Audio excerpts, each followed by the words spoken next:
দেখুন, তৃণমূল আমলে এই দুর্গাপুর শহরটাকে একদম নষ্ট করে দিয়ে গেছে।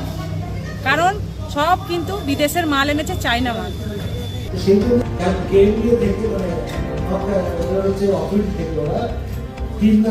সোসাইটির কাজে লাগবে, দেশের তো কাজে লাগবে। ভালো থাকবেন সবাই, নমস্কার।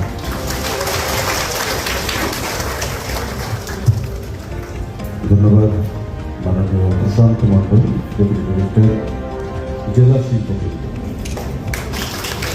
বেঙ্গল সরকার chamber of commerce and industry বিভাগের আজকের এই অনুষ্ঠান।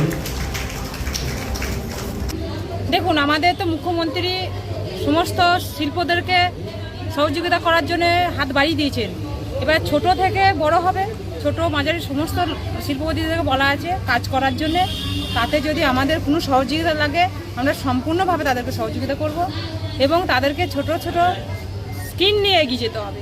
একবারই তো বড় হওয়া যায় না, ছোট ছোট নিয়ে ব্যবসা শুরু করুক, কাজ করুক, মানুষের পাশেও থাকতে পারবে, ছেলে মেয়ে নিয়ে সুখে শান্তিতে সংসার। তৃণমূল আমলে কি কোনো কাজ হয়েছিল?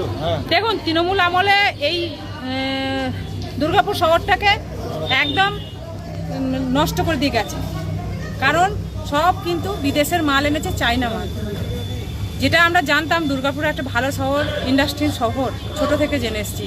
কিন্তু এখন আমি কোনো দুর্গাপুর আসিনি, এই প্রথম আসছি। কিন্তু এখন দেখছি সেরকম কিছু দুর্গাপুরে আর নেই।